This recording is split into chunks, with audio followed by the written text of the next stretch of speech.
नमस्कार, मैं प्रभात प्रियदर्शी, आप सभी का प्रियदर्शी आईएएस पी से स्वागत है। तो आज मैं आप सभी के लिए एनसीईआरटी ज्योग्राफी लेकर के आया हूँ। 6th क्लास की ज्योग्राफी है, 6ठे क्लास की भूगोल की बुक है एनसीईआरटी की। चैप्टर नंबर 5 है। चैप्टर का नाम है पृथ्वी के प्रमुख परिमंडल। चलिए एक एक करके बात करते हैं इस पर, और आप अंत तक बने रहेंगे। और चैनल पर आप नए हैं तो पहले सब्सक्राइब करेंगे, बेल आइकन प्रेस करें, जिससे कि आपको नोटिफिकेशन मिलता रहेगा। चलिए स्टार्ट करते हैं। देखिए, जैसा कि आप पहले अध्याय में पढ़ चुके हैं कि पृथ्वी एकमात्र ऐसा ग्रह है जहाँ क्या जीवन है। मानव यहाँ जीवित रह सकता है। मानव यहाँ जीवित रह सकता है क्योंकि जीवन के लिए आवश्यक तत्व यहाँ मौजूद है। तो आवश्यक तत्व क्या है वो? देखिए, आवश्यक तत्व क्या है? भूमि, जल और हवा पृथ्वी पर मौजूद है। ये जीवन के लिए आवश्यक तत्व है। 3 तत्व जो है, प्रमुख तत्व, आवश्यक तत्व है भूमि, जल और हवा। चलिए आगे बढ़ते हैं।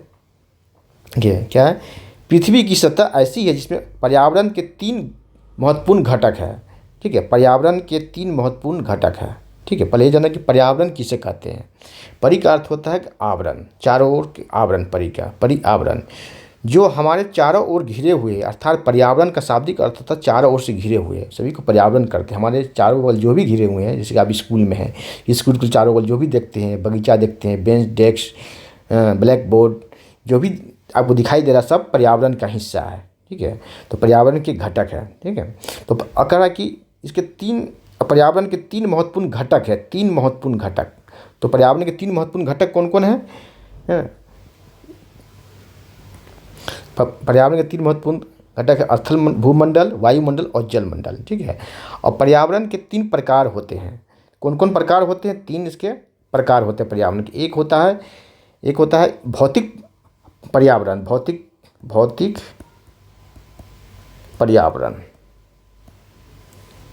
पर्यावरण।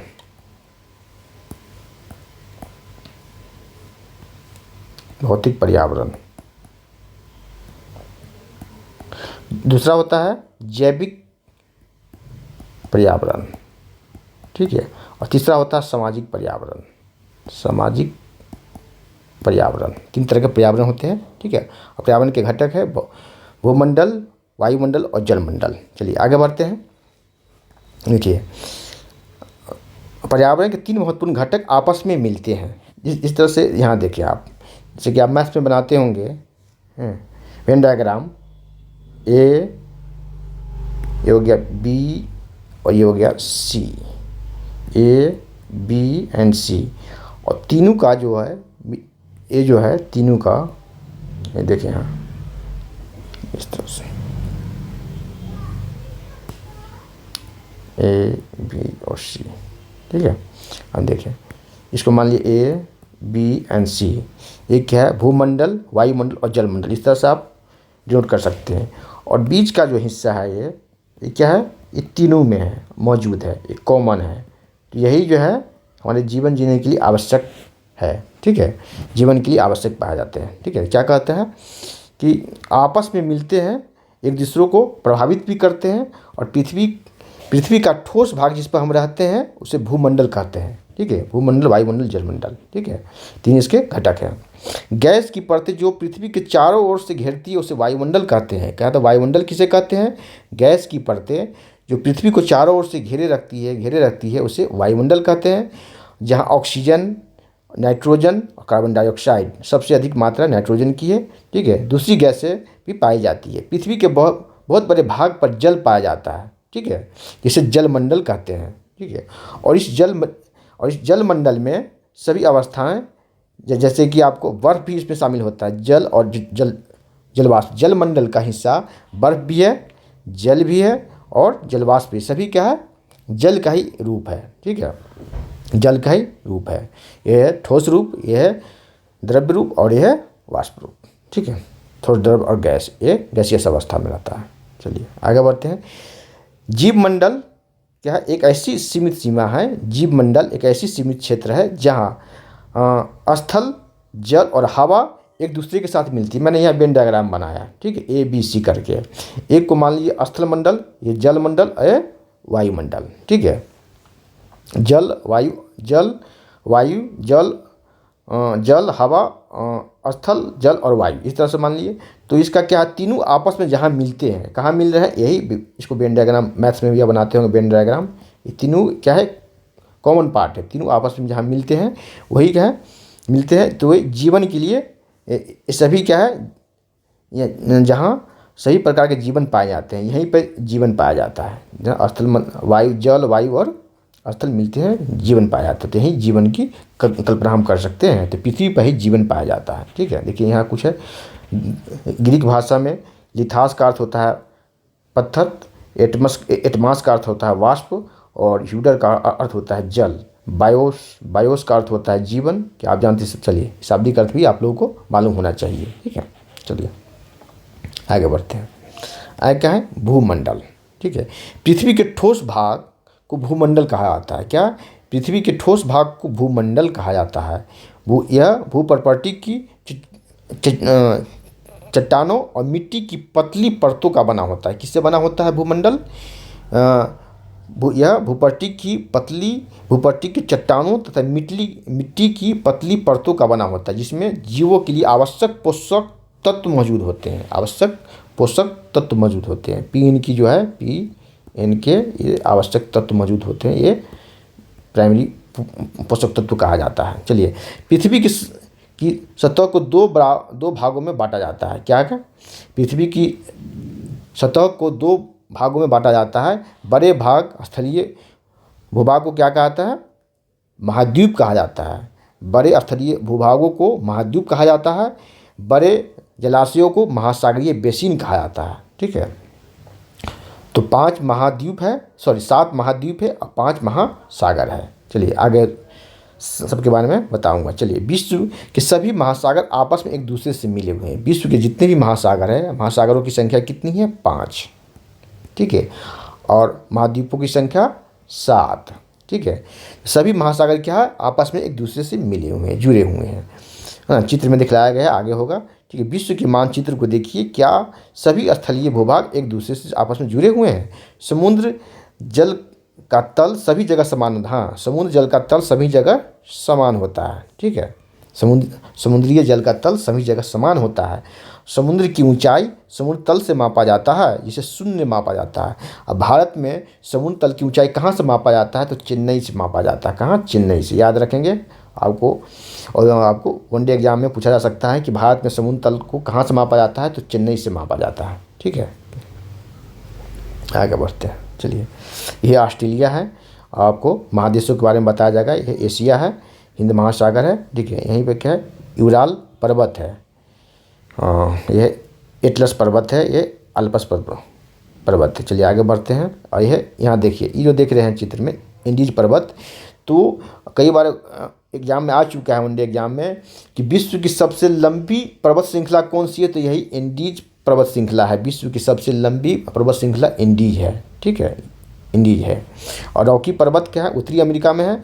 और इंडीज पर्वत जो है दक्षिणी अमेरिका में है, दक्षिण अमेरिका पर। और यहीं पर है पेरू का तट है, पेरू देश है, यहीं पेरू, बगल में ब्राज़ील है। तो यहीं पर एक हम्बोल्ट धारा बहती है। कौन? हम्बोल्ट एक ऐसी धारा है, तो ठंडी जलधारा है, जलधारा। ठीक है, ठंडी जलधारा, शीत जलधारा है। और यही जो है, ये आप अभी न्यूज़पेपर में देख रहे होंगे, मैंने करंट अफेयर में बताया है कि अल नीनो का प्रभाव, ठंडी जलधारा है। ठीक है, तो कभी को होता है सामान्य से ज़्यादा गर्म हो जाता है, तो अल नीनो का प्रभाव होता है, जिससे भारतीय में क्या होता है, मानसून प्रभावित होता है, मानसून कमज़ोर हो जाता है, बारिश कम होती है। इस पर क्वेश्चन आ सकते हैं, क्योंकि इस बार अल नीनो का प्रभाव के बारे में न्यूज़पेपर में आ रहा है। आज चर्चा का विषय बना हुआ है। कहा था जो चर्चा में वो पर्चा में आने की संभावना ज़्यादा होती है। तो यहीं पे देखें, यहीं पे पेरू का तट है, पेरू देश है, पेरू के तट के पास एक हम्बोल्ट नामक जलधारा बहती है, उसकी ठंडी जलधारा है। इसी को यही जलधारा जब 3 साल 4 साल के बाद एक स्थिति उत्पन्न होती है, जिससे ये सामान्य से ज़्यादा गर्म हो आता है, तो यहीं पर मानसून कमज़ोर पड़ जाता है, यहीं पर बताया। ठीक है, चलिए आगे बढ़ते हैं। चलिए आगे, विश्व की सबसे ऊंची माउंट एवरेस्ट की समुद्र तल से ऊंचाई कितनी है? 8,848, लेकिन 8,850 तक अभी हो चुका है, क्योंकि ये क्या है, नवीन पर्वत श्रृंखला है, तो हमेशा ये बढ़िए रहा है। ठीक है, अपना विकास कर रहा है। ठीक है, मोरदार पर्वत कहा जाता है इसे, माउंट एवरेस्ट को। ठीक है, हिमालय को, और हिमालय का हिस्सा है माउंट एवरेस्ट। विश्व का सबसे गहरा भाग जो है कहाँ, प्रशांत महासागर में है। इसका नाम क्या है, मेरियाना गर्त, मेरियाना गर्त। और प्रशांत महासागर में रिंग ऑफ फायर है, जहाँ भूकंप आते हैं, ठीक है, ज्वालामुखी विस्फोट होते हैं, सॉरी, ठीक है, रिंग ऑफ फायर। और सबसे अधिक गहरा जो है गर्त जो है मेरियाना गर्त प्रशांत महासागर में ही है, सबसे बड़ा महासागर है। इसकी गहराई कितनी है, 11,022 मीटर इसकी गहराई है। क्या आपने कभी कल्पना की है कि समुद्र की गहराई पृथ्वी के सबसे नीचे भाग से कितनी अधिक है। समुद्र की गहराई जो है आपको हिमालय से भी ज़्यादा है, कई हिमालय उसमें घुस जाएगा, बहुत गहरा है समुद्र, ठीक है। इसी गर्त है 11,022 मीटर इसकी गहराई है, सबसे अधिक गहरा है, ठीक है। चलिए आगे बढ़ते हैं। अब देखिए, चलिए तो इस सब पर कई बार क्वेश्चन आपको पीटी में यहीं से क्वेश्चन बनते हैं। मैं आपको दिखलाऊंगा कि इस पर 6वीं बीपीएससी पीटी में कहाँ से क्वेश्चन आए हैं। देखिए, न्यूजीलैंड के एडमंड हिलेरी तथा भारत के तेंजिंग नॉर्वे शेरपा पृथ्वी के सबसे ऊंचे शिखर माउंट एवरेस्ट पर चढ़ने वाले प्रथम व्यक्ति है, ठीक है। राकेश शर्मा पर भी क्वेश्चन आया था, ठीक है, चांद पर चढ़ने वाला। देखिए, जापान की जंको ताबेई विश्व की पहली महिला थी जिसने 16 मई 1975 को एवरेस्ट पर कदम रखा था। बिछेंद्री पाल पहली भारतीय महिला है, ठीक है, पहली भारतीय महिला है जिसने 23 मई 1984 को एवरेस्ट पर कदम रखा था। चलिए आगे बढ़ते हैं। इस सब अभी पीटी में क्वेश्चन आते हैं, इसलिए इस सबको ध्यान से देखेंगे। ऐसा नहीं कि साइड में दिया गया है इसलिए तो छोड़ के जाएंगे, आगे बढ़ जाएंगे। चलिए महाद्वीप के बारे में बात करते हैं, ठीक है। पृथ्वी पर 7 प्रमुख महाद्वीप है, पहले भी मैंने बताया है 7 प्रमुख महाद्वीप है। ये विस्तृत जल राशि के द्वारा एक दूसरे से अलग है, ठीक है। महाद्वीपीय विस्थापन जो हुआ था तो उससे से ये सभी अलग हुआ है, ठीक है, सभी एक ही साथ जुड़ा हुआ था। तिथि सागर, पेंथलासा, पेंजिया के बारे में मैं आगे बताऊंगा। इस पर भी क्वेश्चन आया था। अंगारा लैंड और गोंडवाना लैंड पर आपको बीपीएससी पीटी में क्वेश्चन आया था, अंगारा लैंड, गोंडवाना लैंड पर, ठीक है। चलिए, ये महाद्वीप है एशिया, यूरोप, अफ्रीका, उत्तर अमेरिका और दक्षिण अमेरिका, ऑस्ट्रेलिया और अंटार्कटिका। इसके बारे में बताऊंगा कौन सबसे बड़ा है, कौन सबसे छोटा है, और ऑर्डर भी बताऊंगा आपको, ठीक है। एग्जाम में इस तरह ऑर्डर भी पूछा जाता है, कौन सबसे बड़ा है, कौन सबसे ज़्यादा छोटा है, उस पर भी क्वेश्चन आते हैं। देखिए, आप एशिया के बारे में चर्चा करते हैं। हम लोग एशिया के ही भाग हैं, ठीक है, एशिया में ही है, भारत एशिया का ही भाग है। देखिए, विश्व का सबसे बड़ा महाद्वीप है एशिया। क्या है, विश्व का सबसे बड़ा महाद्वीप है। पृथ्वी के कुल क्षेत्रफल का 1/3 है, कितना, 1/3 भाग है। यह महाद्वीप क्या है, किस गोलार्ध में है, तो पूर्वी गोलार्ध में है स्थित है। कर्क रेखा इस महाद्वीप से होकर गुजरती है, कर्क रेखा इस महाद्वीप से होकर गुजरती है। एशिया के पश्चिम में क्या है, यूराल पर्वत है जो यूरोप से अलग करता है। यहाँ देखिए आप यूराल पर्वत के बारे में, यही है, इसी पर्वत का नाम है यूराल पर्वत, जो एशिया को यूरोप से अलग करता है, यूरेशिया। तो ये जो है यहाँ पर रसिया है, रूस है, और रूस का कुछ भाग यूरोप में भी आता है, ठीक है। ये तो ये कहलाता है यूरेशिया कहलाता है क्षेत्र, यूरेशिया, क्योंकि यूरोप और एशिया दोनों, ठीक है, तो यूरेशिया कहलाता है। क्वेश्चन आया कि यूरोप को और एशिया को कौन सा पर्वत अलग करता है, तो यूराल पर्वत अलग करता है, ठीक है। चलिए, ठीक है, ये यूरोप से अलग करता है, चित्र में दिया गया है। यूरोप एवं एशिया के संयुक्त भूभाग को यूरेशिया कहा था, यूरेशिया, ठीक है। चलिए अब आते हैं यूरोप, ठीक है। यूरोप एशिया से बहुत छोटा है। यह महाद्वीप एशिया के पश्चिम में स्थित है। क्या है, कहाँ स्थित है, एशिया के पश्चिम में स्थित है। यहाँ देखिए आप, ठीक है, ये क्या है, एशिया है, एशिया के पश्चिम में स्थित है, ठीक है, ये एशिया के पश्चिम में स्थित है, ठीक है। आप इसको इस तरह से देखेंगे क्योंकि ये उत्तर भाग है, ये आप देख ही रहे हैं कि ये है उत्तर है, ये नॉर्थ है, ये साउथ है, ठीक है, ये ईस्ट है और ये वेस्ट है। देखिए, तो एशिया के कहाँ, पश्चिम में है, ठीक है। आप देखेंगे एनसीईआरटी के बुक में, तो इसके इस पेज को आप उल्टा करके देखना पड़ेगा आपको, ठीक है। चलिए आगे बढ़ते हैं। यहाँ देखें, यूरोप एशिया से छोटा है। यह महाद्वीप एशिया के पश्चिम में स्थित है। आर्कटिक वृत्त इससे होकर गुजरता है, आर्कटिक वृत्त इससे होकर गुजरता है 66.5 डिग्री। ये 3 तरफ से जल से घिरा हुआ, 3 तरफ से जल से घिरा हुआ मानचित्र में इसकी स्थिति बताइए। चलिए अब आगे बढ़ते हैं। अफ्रीका, अफ्रीका एशिया के बाद दूसरा सबसे बड़ा महाद्वीप है। इससे तीनों आपको विषुवत रेखा, कर्क रेखा और मकर रेखा इससे गुजरती है। एक ही ऐसा महाद्वीप है जिससे तीनों कर्क रेखा, मकर रेखा और विषुवत रेखा गुजरती है। ठीक है, विषुवत वृत्त या 0 डिग्री अक्षांश जो कहा जाता है, इस द्वीप के लगभग मध्य भाग से गुजरती है। अफ्रीका का बहुत बड़ा भाग उत्तरी गोलार्ध में स्थित है। देखिए, ठीक है, एक ऐसा महाद्वीप है जिससे कर्क रेखा, विषुवत रेखा और मकर रेखा तीनों रेखाएं गुजरती है। सहारा का सबसे बड़ा रेगिस्तान, सहारा का रेगिस्तान, वो अफ्रीका महादेश में ही है।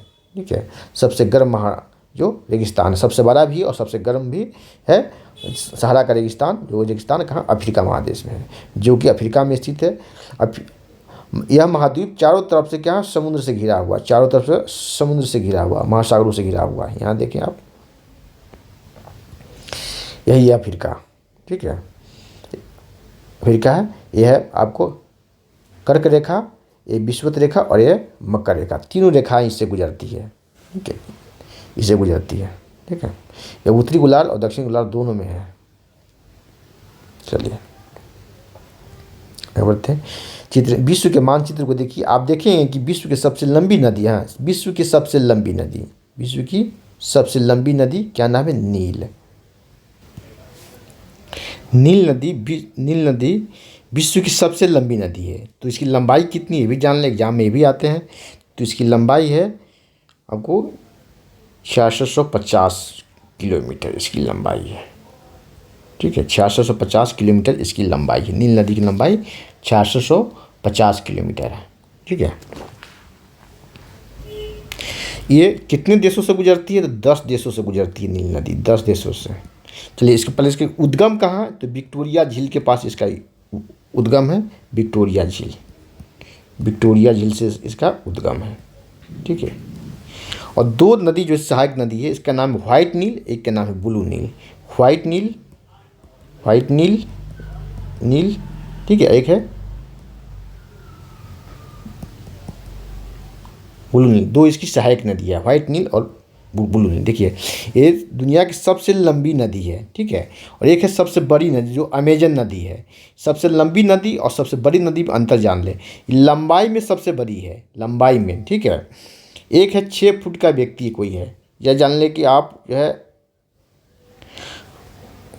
मोदी के सामने, नरेंद्र मोदी के सामने 7 फीट का कोई व्यक्ति खड़ा हुआ आता है तो कहलाएगा नरेंद्र मोदी के तुलना में वो लंबा है। या राहुल गांधी के सामने कोई 7 फीट का व्यक्ति खड़ा हुआ आता है तो कहलाएगा कि ये राहुल गांधी से लंबा है। लेकिन ये लंबाई हो गया। अब बड़ी, सबसे बड़ी नदी अमेजन नदी, तो उसका क्या, अवबाह क्षेत्र, ये हो गया अमेजन नदी। तो इसकी अवबाह क्षेत्र जो है, सहायक नदियों की संख्या ज़्यादा, अवबाह क्षेत्र बड़ा है तो कहा था नदी बेसिन बड़ा है, ज़्यादा है तो उसे कहा था बड़ी नदी। ठीक है, जैसे कि नरेंद्र मोदी के सामने या राहुल गांधी के सामने 7 फीट लंबा कोई व्यक्ति खड़ा हुआ था तो कहलाएगा लंबा व्यक्ति है नरेंद्र मोदी से। लेकिन नरेंद्र मोदी और राहुल गांधी उसकी तुलना में जो जिस व्यक्ति की लंबाई 7 फीट है उससे बड़ा व्यक्ति, क्यों, इसके पास मांस है। ठीक है, इसके पास जनता का जुड़ाव, इसका फॉलोवर्स है, इसीलिए कहलाता है बड़ा व्यक्ति कहलाता है और वो लंबा व्यक्ति है। इसी तरह नील नदी की लंबाई सबसे बड़ी है। ठीक है, लेकिन सबसे बड़ी नदी जो अमेजन नदी, आप देखेंगे सबसे बड़ी नदी कौन है, अमेजन नदी। अमेजन नदी सबसे बड़ी नदी है। यही बड़ा में और लंबाई में अंतर आपको आज पता चल गया होगा। चलिए आगे बढ़ते हैं। चलिए, और ये गिरती कहाँ है, ये नदी गिरती कहाँ, भूमध्य सागर में ये नदी गिरती है। इस नदी के लिए जल बंटवारा के लिए भी कई देशों से विवाद चल रहा है, जिसमें संयुक्त राष्ट्र संघ पक्षकार बना हुआ है। ठीक है, भूमध्य सागर में ये नदी अपना जल विसर्जित करती है। ठीक है, तो इतना हो गया। चलिए अब बताता हूँ, 10 देशों से गुजरती है। 10 देश कौन कौन है, आप कमेंट सेक्शन में आके कमेंट करेंगे। ठीक है, अफ्रीका का मानचित्र देखिए, बताइए कि कर्क रेखा, मकर रेखा और विषुवत वृत्त इसके किन किन भागों से गुजरती है। अब आते हैं उत्तर अमेरिका। ठीक है, तीसरा क्या है, उत्तर अमेरिका।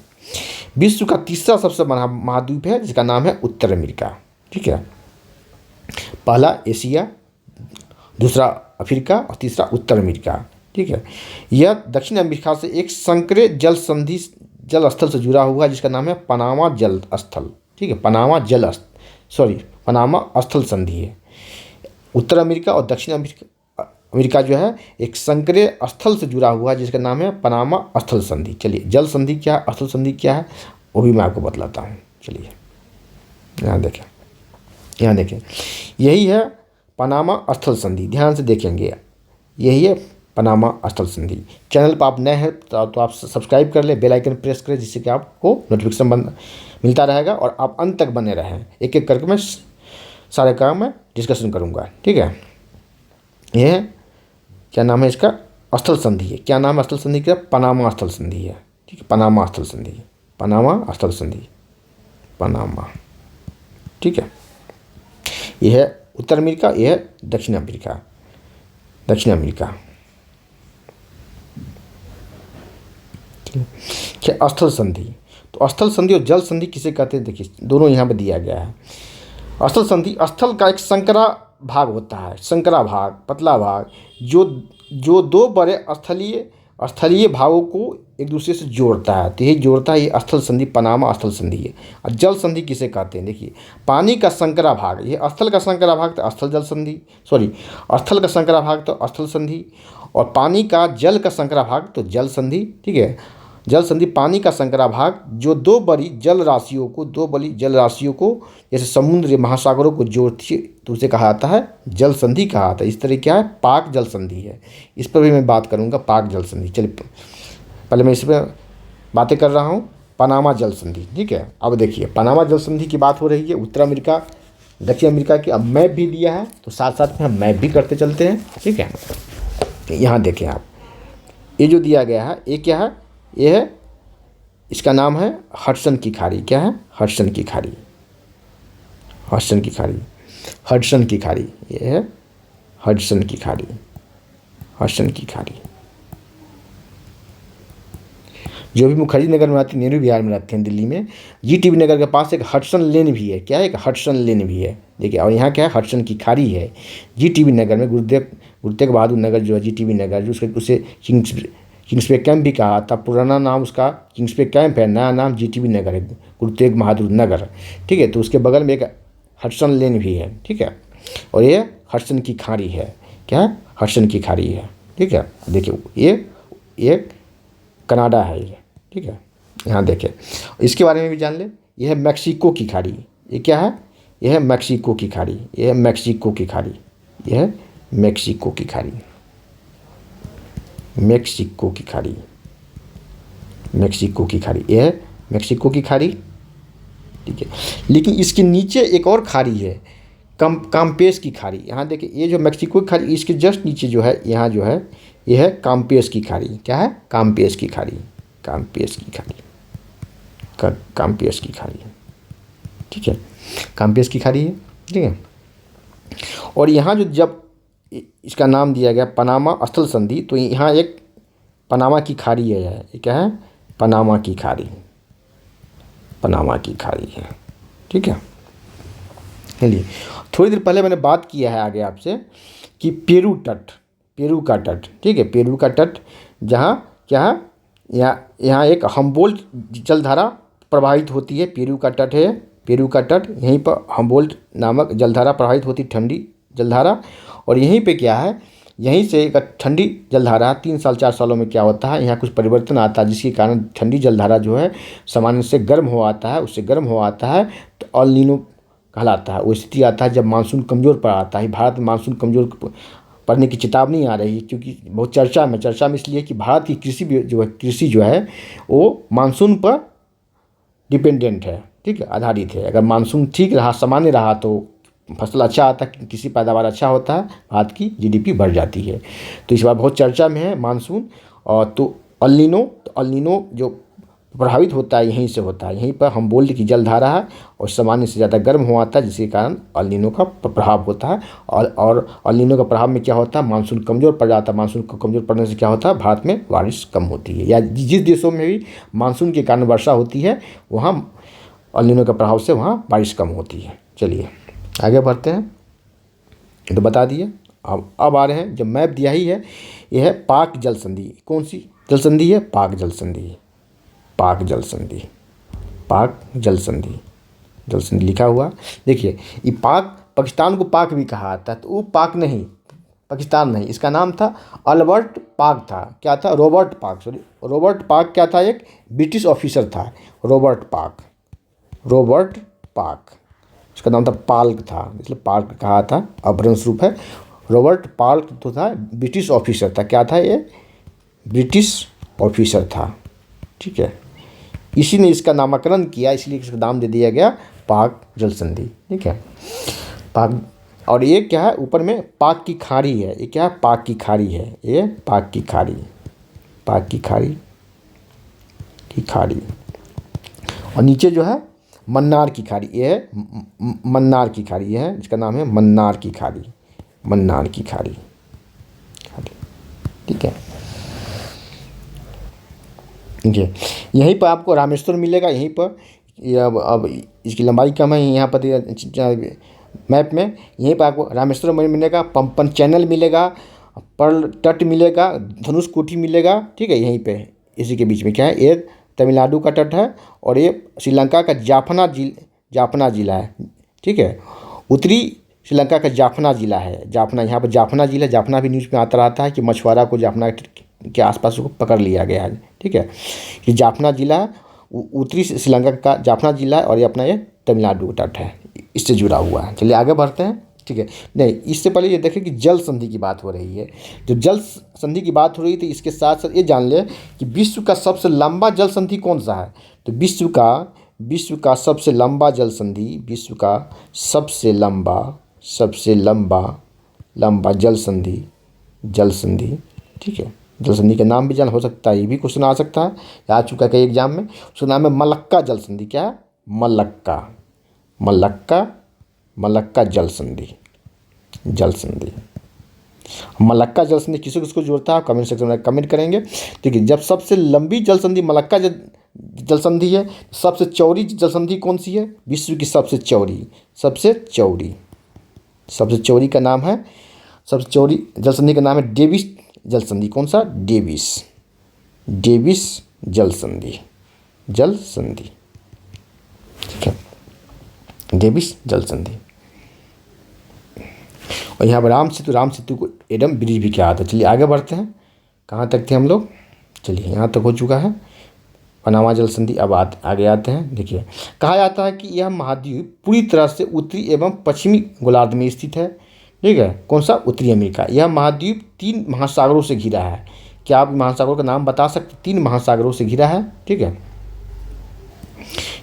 महासागर का नाम है प्रशांत महासागर, यहाँ है ये उत्तरी अमेरिका 3 महासागरों से घिरा है। प्रशांत महासागर, ये है अटलांटिक महासागर और तीसरा है आर्कटिक महासागर। 3 महासागरों से घिरा है उत्तरी अमेरिका। चलिए आगे बढ़ते हैं। आप जानते हैं, अब चलते दक्षिणी अमेरिका पर। ये दक्षिणी अमेरिका पर।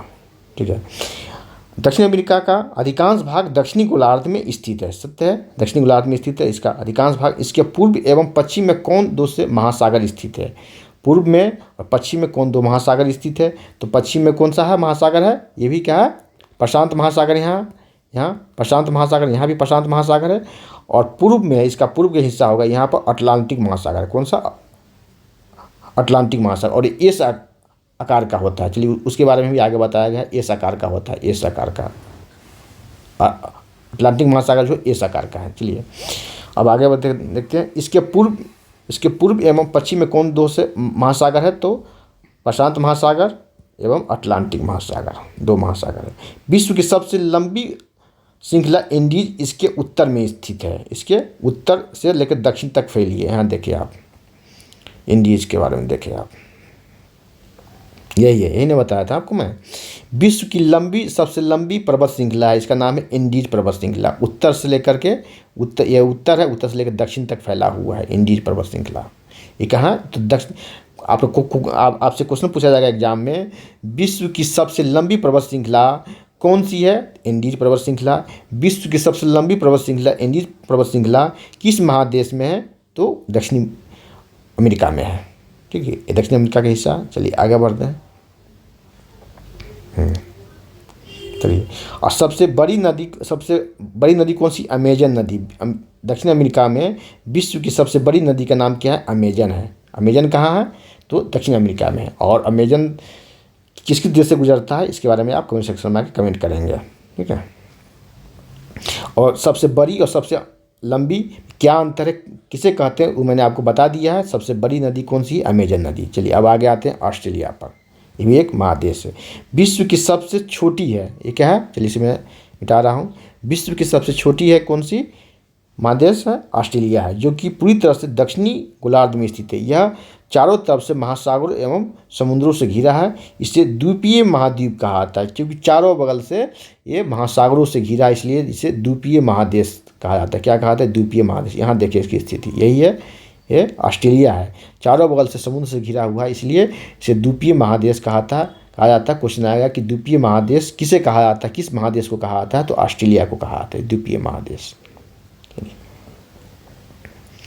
चलिए आगे देखें हम आर्कटिक। ठीक है, आर्कटिक ये बहुत बड़ा महाद्वीप है, ठीक है, जो कि दक्षिणी गोलार्ध में स्थित है। कहाँ स्थित है? दक्षिणी गोलार्ध में। ये बर्फ से ढका हुआ रहता है, ठीक है। यहाँ पर कई रिसर्च सेंटर है, भारत का भी रिसर्च सेंटर है यहाँ। दक्षिणी ध्रुव इस महाद्वीप के मध्य में स्थित है। चूँकि यह ध्रुव दक्षिणी ध्रुव में स्थित है, इसलिए इसे हमेशा मोटी बर्फ की परतों से ढका रहता है। यहाँ किसी प्रकार का अस्थायी मानव निवास नहीं है। बहुत से देशों में यहाँ क्या है? शोध केंद्र है, रिसर्च सेंटर है।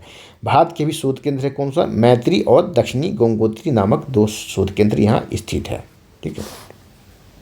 ये 7 महादेश है। और उसके अब क्वेश्चन आएगा कि सबसे बड़ा क्षेत्रफल के हिसाब से आप इसको अरेंज करें, बढ़ते क्रम में, घटते क्रम में, डिक्रीजिंग ऑर्डर में, इंक्रीजिंग ऑर्डर में, तो आपको मैं बता देता हूँ, ठीक है। सबसे बड़ा कौन है और सबसे छोटा देखिए यहाँ। सबसे बड़ा एशिया है, एशिया सबसे बड़ा है, ठीक है, एशिया। इसके बाद अफ्रीका महादेश, अफ्रीका। इसके बाद कौन सा? उत्तरी अमेरिका, उत्तरी अमेरिका। इसके बाद दक्षिणी अमेरिका, ठीक है। इसके बाद अंटार्कटिका, अंटार्कटिका, अंटार्कटिका। अंटार्कटिका के बाद कौन सा है? यूरोप। इसके बाद आता है यूरोप, यूरोप। और सबसे छोटा कौन है? ऑस्ट्रेलिया, ठीक है, ऑस्ट्रेलिया। इस तरह से क्या है, देखिए इसे देख ले यहाँ पे अभी आप। सबसे बड़ा एशिया, ये क्या घटते क्रम में? सबसे बड़ा एशिया, उसके बाद अफ्रीका, उसके बाद उत्तरी अमेरिका, उसके बाद दक्षिणी अमेरिका, फिर अंटार्कटिका जो उत्तरी ध्रुव का हिस्सा है, उसके बाद यूरोप, और सबसे छोटा क्या है? ऑस्ट्रेलिया, ठीक है। तो सेकेंड लास्ट में यूरोप है, ठीक है। चलिए आगे बढ़ते हैं। अब आते हैं, बात करते हैं जलमंडल पर। जलमंडल की बात होगी। पृथ्वी को नीला ग्रह कहा जाता है। यह पृथ्वी का 71% भाग जो है जल तथा 29% भाग स्थल है, ठीक है। पृथ्वी का 71% भाग क्या है? जल है, ठीक है। और 29% भाग क्या है? स्थल है। जलमंडल में जल के सभी रूप उपस्थित होते हैं, ऐसा नहीं कि सिर्फ तरल रूप, सभी रूप उपस्थित होते हैं। जैसे महासागर का जल हो गया, या उसका बर्फ का रूप भी जो है जलमंडल का हिस्सा होता है। वाष्प भी आपको बताया था कि जलवाष्प भी जलमंडल का हिस्सा होता है। तो महासागर, नदियाँ, झीलें, हिम नदियाँ जो बर्फ़ की बनी होती है, भूमिगत जल एवं वायुमंडल में जलवाष्प, ये सभी क्या है? ये जलमंडल का हिस्सा है। जलमंडल नहीं कि सिर्फ समुद्र का जल ही जलमंडल का हिस्सा है। महासागर का भी, समुद्र का भी, नदियों का, झीलों का, तालाबों का भी होगा, हिम नदियों का, भूमिगत जल का, यहाँ तो भूमिगत जल का जिससे हम हैंडपंप के द्वारा निकाल करके पीते हैं, ठीक है, बोरिंग के द्वारा। और क्या है? वायुमंडल में जलवाष्प की मात्रा जो है वो भी क्या है? जलमंडल का हिस्सा है, ठीक है। चलिए आगे यहाँ देखिए आप, यहाँ कहा गया कि अब अलवण जल जो है 2.5% है, जो पीने योग्य होता है। अलवण जल, लवण जल जो होता है पीने योग्य नहीं होता है, ठीक है, खारा होता है। पृथ्वी पर पाए जाने वाले लगभग 97% से अधिक भाग महासागरों में पाया जाता है। पृथ्वी पर पाए जाने वाले जल का भाग, पृथ्वी पर जितना जल पाया जाता है उसका 97% से अधिक भाग महासागरों में पाया जाता है। इतना अधिक खारा होता है कि इसे पी नहीं सकते हैं। चलिए आगे बढ़ते हैं। देखिए यहाँ भी बताया गया है आपको, ठीक है। एशिया है, सबसे बड़ा है। अब इसे काउंट कर लेंगे बॉक्स को, जो सबसे ज़्यादा जो बॉक्स होगा वो सबसे बड़ा होगा, और सबसे कम बॉक्स होगा सबसे छोटा होगा। यहाँ देखिए सबसे कम बॉक्स है, 8 ही बॉक्स है इसमें, ठीक है, ये बताया गया। चलिए आगे बढ़ते हैं। देखिए तो क्या वो लवण होने की वजह से, खारा होने की वजह से मानव उपयोग में नहीं लाया जाता। समुद्र का पानी पीने योग्य नहीं होता है, ठीक है। कुछ देश द्वारा आपको जो उसको टेक्नोलॉजी के द्वारा उसको पीने योग्य बनाने की कोशिश की जा रही है, ठीक है। जैसे कि अभी इजराइल के बारे में कहा जा रहा है, वो जो है खारा पानी को पीने योग्य बनाता है वो, ठीक है, उसके बाद सप्लाई करता है। शेष जल का बहुत बड़ा भाग क्या है, बर्फ की परतों और हिम नदियों भूमिगत जल के रूप में पाया जाता है। जल का बहुत कम भाग अलवण है, अलवण जो पीने योग्य होता है, मनुष्य के इस्तेमाल में आता है। यही कारण नीले ग्रह में रहने के बावजूद हम पानी की कमी महसूस करते हैं, क्योंकि अधिकतर जल क्या है, खारा है, ठीक है, जिसको हम पी नहीं सकते, नीला ग्रह कहता है, ठीक है, ठीक है। नीला, पृथ्वी को नीला ग्रह कहा जाता है, क्यों कहा जाता है कि जलमंडल के कारण, क्योंकि पृथ्वी पर 71% भाग में क्या जल है, इसलिए इसे नीला ग्रह कहा जाता है, ठीक है। ये भी क्वेश्चन आ चुका है एग्जाम में। चलिए महासागर के बारे में बात करते हैं। महासागर बात करते हैं महासागर पर। महासागर जलमंडल के मुख्य भाग है। क्या है, जलमंडल के मुख्य भाग है जो आपस में एक दूसरे से जुड़े हो। जितना भी महासागर है, जितने महासागर, कुल 5 महासागर है, सभी क्या आपस में एक दूसरे से जुड़े हुए हैं। महासागरीय जल हमेशा क्या होता है, गतिशील होता है, हमेशा तरंगी रूप से चलता है, गतिशील होता है। तरंग, ज्वार भाटा और महासागरीय धाराएं। महासागरीय जल की 3 गतियाँ हैं। महासागरीय जल की 3 गतियाँ कौन कौन है, तरंगे है, ज्वार भाटा और महासागरीय धाराएं हैं। महासागरीय धाराएं, ठीक है, ठंडी जलधारा, गर्म जलधारा, सब की धाराएं जो हैं ये महासागरीय जल की गति है। 3 महत्वपूर्ण गति है, ठीक है। तरंग भी उसकी गति है, जल की गति है। ज्वार भाटा भी जल की गति है। महासागरीय जल की 3 प्रमुख गतियाँ हैं। देखिए याद रखें, तरंगे, ज्वार भाटा तथा महासागरीय धाराएं। बड़े से छोटे आकार के आधार पर 5 महासागर है। कितने महासागर है, 5 प्रमुख महासागर एक नाम है। प्रशांत महासागर सबसे बड़ा है, इसके बाद अटलांटिक महासागर, हिंद महासागर, दक्षिणी महासागर और आर्कटिक महासागर। चलिए एक एक करके बात करते हैं, आगे सब दिया गया है। चलिए क्या है, प्रशांत महासागर सबसे बड़ा महासागर है। क्वेश्चन आया कि सबसे बड़ा महासागर कौन है, प्रशांत महासागर। यह पृथ्वी के 1/3 भाग पर फैला हुआ, जिस तरह से पृथ्वी के 1/3 भाग पर कौन फैला हुआ है, एशिया, ठीक है, एशिया महादेश, उस तरह से ही महासागर में प्रशांत महासागर पृथ्वी के 1/3 भाग पर फैला हुआ। पृथ्वी का सबसे गहरा गर्त जो है मेरियाना गर्त, इसी में है, 11,022 मीटर है, ठीक है। प्रशांत महासागर लगभग क्या है, वृत्ताकार है। आपको क्वेश्चन में आया कि प्रशांत महासागर किस आकार का, वृत्ताकार है। और कौन सा महासागर वृत्ताकार है, तो प्रशांत महासागर। कौन सा महासागर इस आकार का है, कौन सा महासागर त्रिभुजाकार है, तो इस आकार का जो है अटलांटिक महासागर है, और त्रिभुजाकार जो है हिंद महासागर है। चलिए आगे बढ़ते हैं। एशिया, ऑस्ट्रेलिया, उत्तर एवं दक्षिण अमेरिका, इसके चारों ओर स्थित है, ठीक है, प्रशांत महासागर के। यहाँ देख लिया आप, ठीक है, यहाँ क्या है, प्रशांत महासागर है, ठीक है, यहाँ प्रशांत महासागर है। यहाँ से लेकर यहाँ तक जो है ये सब क्या प्रशांत महासागर का ही हिस्सा है, ठीक है। तो उत्तरी अमेरिका, दक्षिणी अमेरिका और ये सभी भाग क्या है, ऑस्ट्रेलिया भी प्रशांत महासागर के तट से जुड़ा हुआ है। चलिए देखिए क्या है, एशिया, उत्तरी अमेरिका, दक्षिण अमेरिका के चारों ओर स्थित है। किस महासागर के, तो प्रशांत महासागर के। प्रशांत महासागर और रिंग ऑफ फायर प्रशांत महासागर में ही है। अटलांटिक अब आता है दूसरा, अटलांटिक महासागर। ये क्या, एस आकार का है, विश्व का दूसरा सबसे बड़ा महासागर है, ठीक है, एस आकार का है, ठीक है। इसके पश्चिमी किनारे पर उत्तरी अमेरिका एवं दक्षिण अमेरिका स्थित है, और पूर्वी किनारे पर यूरोप एवं अफ्रीका स्थित है। यहाँ देखें स्थिति इसकी, ठीक है, यहाँ देखिए ये है अटलांटिक महासागर। ये देखिए अटलांटिक महासागर, देखिए यह उत्तरी अमेरिका है, यह दक्षिण अमेरिका, ठीक है, ये है यूरोप और यह है अफ्रीका। तो चारों बगल इसके स्थित है। और एस आकार के, किस आकार के, एस आकार के कहा जाता है इसे, ठीक है। और इसके तट जो है बहुत दंतुरित होते हैं, दंतुरित, वो पोताश्रय के लिए उपयुक्त माने जाते हैं। और दुनिया का सबसे व्यस्त महासागर है, दुनिया का सबसे व्यस्त महासागर। आपको 59वीं BPSC में क्वेश्चन आया था कि दुनिया का सबसे व्यस्त महासागर कौन है, तो सबसे व्यस्त सबसे ज़्यादा व्यापार इसी महासागर से होते हैं, ठीक है। ये सब क्या है, डेवलप्ड कंट्री है यहाँ, ये भी सब भी, तो इस व्यापार जो होते हैं इस सबसे अधिक व्यापार इसी महासागर से होते हैं। तो सबसे अधिक व्यस्त महासागर जो है अटलांटिक महासागर है ये। अब 59वीं BPSC का आप क्वेश्चन देखेंगे तो उसमें पूछा गया है, ठीक है।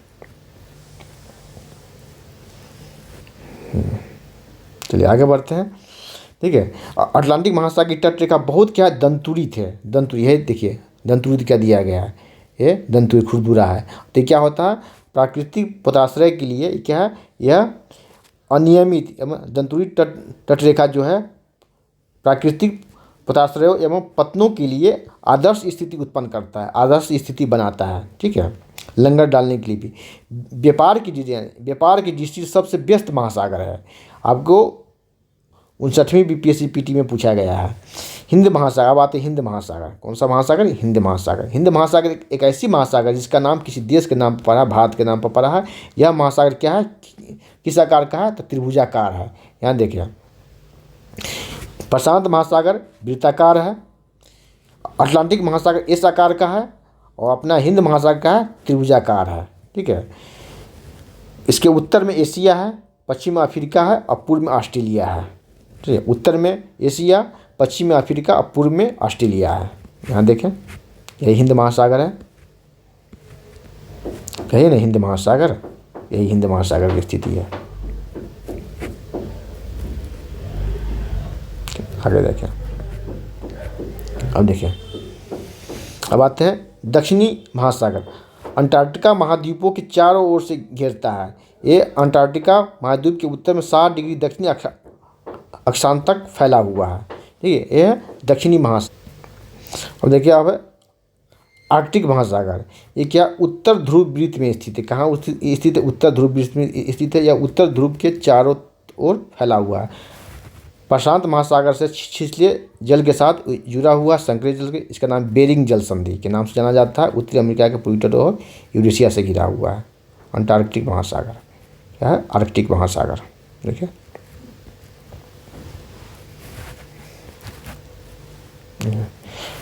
यह आर्कटिक महासागर। ठीक है, बेरिंग जल संधि से जुड़ा हुआ है। ठीक है, यही है आर्कटिक महासागर, उत्तर ध्रुव में स्थित है। यह दक्षिणी महासागर दक्षिणी ध्रुव में स्थित है और अंटार्कटिका से जुड़ा हुआ है। चलिए आगे बढ़ते हैं। चलिए, अब देखिए वायुमंडल। चलिए इतना ही इस पे। अब आते हैं वायुमंडल पर। तीसरा रूप वायुमंडल। ठीक है, वायुमंडल। देखिए, हमारी पृथ्वी के चारों ओर गैस की एक क्या है, परत से घिरी हुई है। हमारी पृथ्वी की चारों ओर से गैस की एक परत से घिरी हुई है, जिसे हम वायुमंडल कहते हैं। वायु की पतली परत इस ग्रह का सबसे महत्वपूर्ण एवं अटूट भाग है। यह हमें ऐसी वायु प्रदान करती है जिससे कि हम सांस लेते हैं। वायुमंडल हम लोगों को सूर्य की कुछ हानिकारक किरणों से ही बचाता है। पर्यावरण है ना, पराबैंगनी किरण जो है अल्ट्रावायलेट रे, इससे भी बचाता है। ठीक है, अब देखिए इसमें जो यहाँ देखिए पहले वायुमंडल 1600 किलोमीटर की ऊंचाई तक फैला हुआ। क्वेश्चन आएगा कि वायुमंडल की ऊंचाई कितनी है, कितनी मैक्सिमम ऊंचाई? तो 1600 किलोमीटर की ऊंचाई तक फैला हुआ। वायुमंडल को और उसके घटकों तापमान तो अन्य के आधार पर 5 परतों में बांटा गया है। कितने? 5 परतों में बांटा गया है। इन परतों को पृथ्वी की सतह से शुरू करते हुए क्षोभ मंडल, समताप मंडल, मध्यम मंडल, आयन मंडल और बहिर्मंडल कहा जाता है। यहाँ देखें, आप इस बार के पीटी के क्वेश्चन देखे होंगे, बीपीएससी पीटी के 68वीं के क्वेश्चन पूछा गया था, क्या था? समताप मंडल पर। ठीक है, कि ऊंचाई बढ़ने पे क्या होता है। देखिए, एक रिलेशन डी। ठीक है, कि आप जब इससे ऊपर बढ़ेंगे तो क्या करेगा, पहले टेम्परेचर जो है टेम्परेचर क्या होगा, डिक्रीज करेगा। क्षोभ मंडल में टेम्परेचर डिक्रीज करेगा, यहाँ इंक्रीज करेगा, यहाँ डिक्रीज करेगा, यहाँ इंक्रीज करेगा, यहाँ फिर डिक्रीज करेगा। ठीक है, क्षोभ मंडल इस तरह से क्या है, टेम्परेचर यहाँ पहले डिक्रीज करेगा, यहाँ इंक्रीज करेगा, यहाँ डिक्रीज करेगा, यहाँ इंक्रीज करेगा, और यहाँ फिर आगे बहिर्मंडल ये डिक्रीज करेगा। ये रिलेशन है। ठीक है, यहाँ क्षोभ मंडल, समताप मंडल, मध्य मंडल, आयन मंडल और बहिर्मंडल। क्षोभ मंडल सभी प्राकृतिक घटनाएं हैं, बारिश, बादल, तूफान, सब क्षोभ मंडल में ही होता है। ठीक है, और समताप मंडल में क्या है, ये ओजोन लेयर जो है समताप मंडल में पाया जाता है, और वायुयान इसी मंडल में उड़ते हैं। किसमें? समताप मंडल में। और आयन मंडल, आपको रेडियो टीवी जो चल रहा है यहीं से जो है इसी मंडल की वजह से पृथ्वी पर वापस आता है और आपको टीवी रेडियो आप लोग सुन पाते हैं, चला पाते हैं। ठीक है, बहिर्मंडल इसके ऊपर है, इसके ऊपर जो भी है सब बहिर्मंडल का हिस्सा है, बहिर्मंडल कहलाता है। चलिए देखते हैं इस पर। ठीक है, वायुमंडल मुक्त ऑक्सीजन एवं नाइट्रोजन से का बना होता है वायुमंडल। साफ तथा शुष्क हवा का कितना है, 99% भाग होता है। आयतन के अनुसार नाइट्रोजन सबसे ज़्यादा कितना है, 78% है। ऑक्सीजन 21% है। दूसरी गैसें भी है इसमें, कार्बन डाइऑक्साइड, आर्गन इत्यादि भी पाए जाते हैं। इसमें 1% मात्रा है। ऑक्सीजन सांस लेने के लिए आवश्यक, क्या है, सांस लेने के लिए आवश्यक है ऑक्सीजन, जबकि नाइट्रोजन प्राणियों में वृद्धि के लिए आवश्यक है। देखिए, ऑक्सीजन सांस लेने के लिए आवश्यक है और नाइट्रोजन प्राणियों में वृद्धि के लिए आवश्यक है। नाइट्रोजन ही नाइट्रेट के रूप में बदल करके पौधा उसे ग्रहण करता है। ठीक है, नाइट्रोजन प्राणियों में वृद्धि के लिए आवश्यक है। बायोलॉजी से भी यहाँ क्वेश्चन बन सकता है।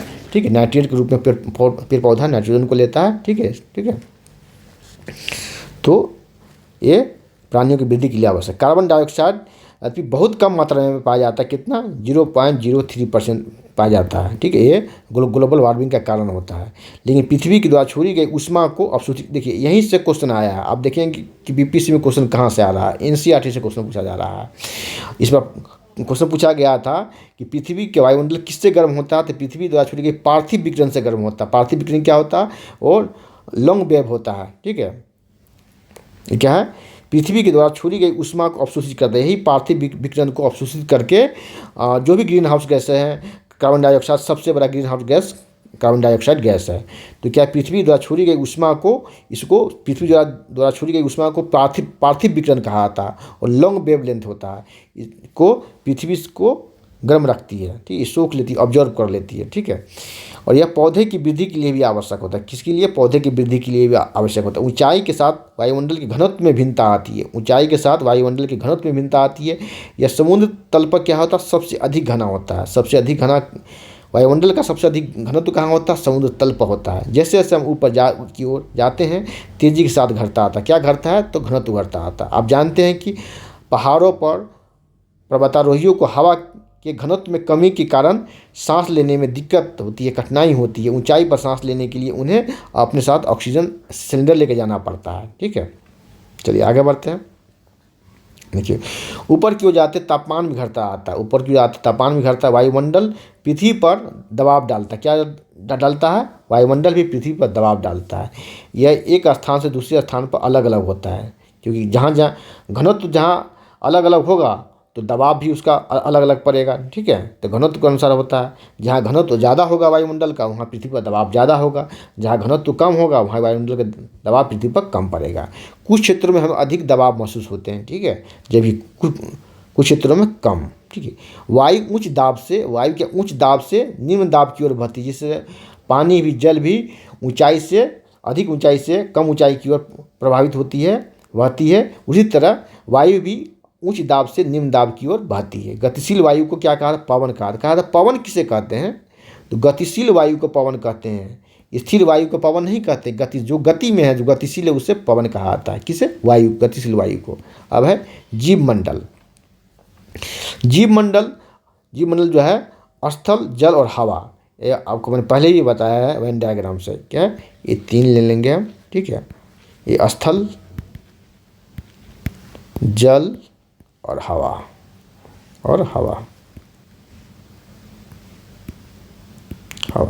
वेन डायग्राम पर भी आप लोग रीजनिंग में भी, मैथ्स में क्वेश्चन बनाते हैं, तो यह वेन डायग्राम हो गया। ठीक है, ठीक है, यही भाग तीनों जो मिलता है, ठीक है, कॉमन भाग, यही क्या है, यहीं पर जीवन की सारी संभावनाएं होती है। ठीक है, जीव मंडल जो है स्थल, जल एवं हवा के बीच एक सीमित भाग है। तो यही एक सीमित भाग है। ठीक है, यही सीमित भाग है। ठीक है, यह वह भाग है जहाँ जीवन मौजूद है। यहाँ जीवों की बहुत सी प्रजातियाँ हैं जो कि सूक्ष्म जीवों, बैक्टीरिया से लेकर बड़े स्तनधारियों के आकार में पाई जाती है। मनुष्य सहित सभी प्राणी जीवित रहने के लिए एक दूसरे पर क्या, जीवमंडल से जुड़े हुए हैं। ठीक है, अरस्तु ने भी कहा है, मनुष्य या तो सामाजिक है या नहीं तो पशु के समान है। तो सामाजिक प्राणी बनने के लिए, सामाजिक रहने के लिए क्या होता है, एक दूसरे से जुड़ाव आवश्यक है। एक दूसरे से जुड़ाव आवश्यक है। तो मनुष्य सभी प्राणी जीवित रहने के लिए एक दूसरे से जीव मंडल में जुड़े रहते हैं। अरस्तु ने क्या कहा था कि मनुष्य या तो सामाजिक प्राणी है, नहीं तो वो जानवर है। तो जानवर तो का जुड़ाव तो नहीं होता, होता भी बहुत कम होता, लेकिन मनुष्य का जुड़ाव, मानव का जुड़ाव ज़्यादा होता है। एक दूसरे से जीवित रहने के लिए एक दूसरे से जुड़ाव आवश्यक है। ठीक है, यहाँ देखिए आप, जीव मंडल के प्राणियों को मुक्त दो भागों में, क्या है, दो भागों, जैसे जंतु जगत और दूसरा का नाम है पादप जगत। आप बायोलॉजी में भी इसके बारे में पढ़े होंगे, जंतु जगत और पादप जगत। ठीक है, एनिमल किंगडम और प्लांट किंगडम। जीव मंडल के प्राणियों को मुख्यतः दो भागों में, जंतु जगत एवं पादप जगत में विभक्त किया जा सकता है। पृथ्वी के ये तीनों परिमंडल आपस में पारस्परिक क्रिया करते हैं तथा एक दूसरे को किसी न किसी रूप से प्रभावित भी करते हैं। देखिए, तीनों जो आप तीन दोस्त हैं, तो तीनों दोस्त क्या करेंगे, एक दूसरे के साथ पारस्परिक क्रिया भी करेंगे और तीनों एक दूसरे को प्रभावित भी करते हैं। तीन दोस्त ABC करके हैं। तो उदाहरण के लिए लकड़ी तथा खेती के लिए वनों को काटा जाता है, लकड़ी को काटा जाता है, हाँ, लकड़ी के लिए या खेती के लिए क्या वनों को काटा जाता है।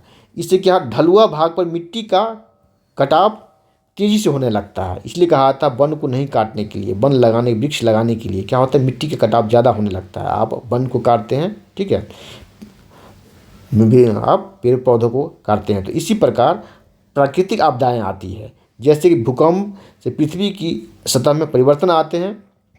हाल ही में सुनामी के कारण अंडमान निकोबार द्वीप समूह के कुछ भाग पानी में डूब गया है।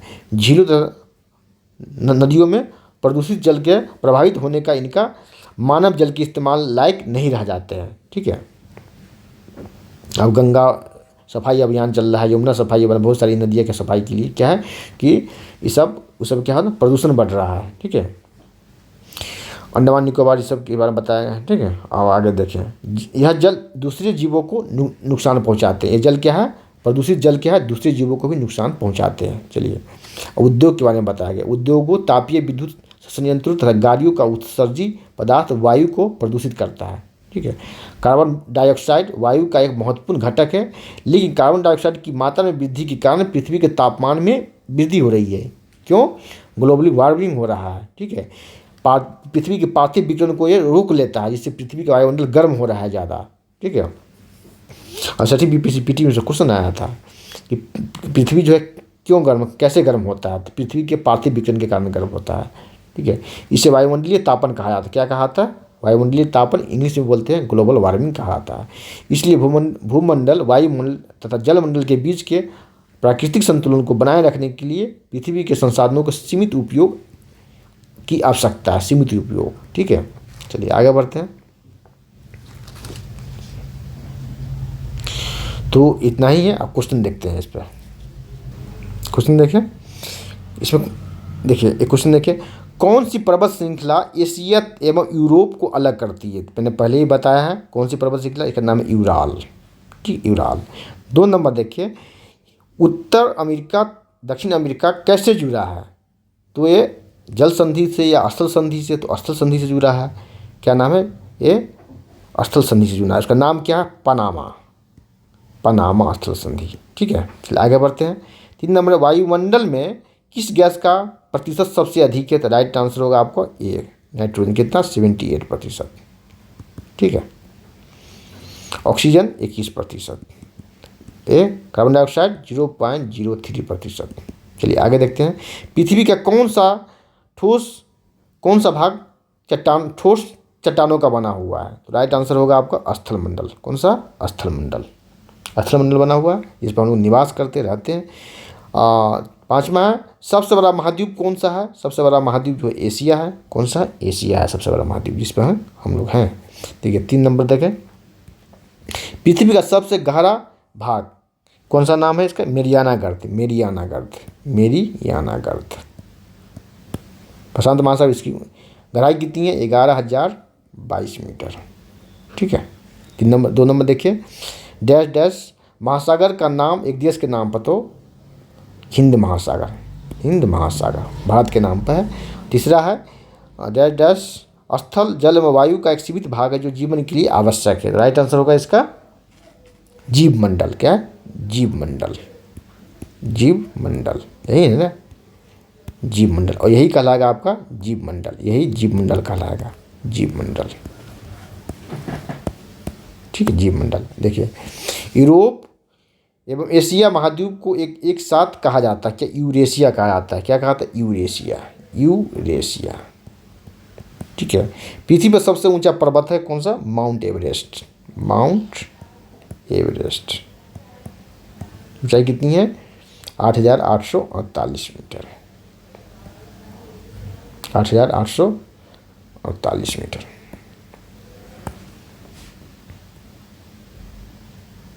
ठीक, 8,848 मीटर, 8,850 मीटर भी अब कहा जा रहा है। ठीक है, लंबाई है। तो आज इतना ही, फिर अगले वीडियो में मिलते हैं। सेशन कैसा लगा कमेंट सेक्शन में आप कमेंट करेंगे। चैनल पर नया है तो पहले सब्सक्राइब करें, बेल आइकन प्रेस करें, जिससे कि आपको नोटिफिकेशन मिलता रहेगा। लाइक कमेंट और शेयर करें। धन्यवाद, जय हिंद।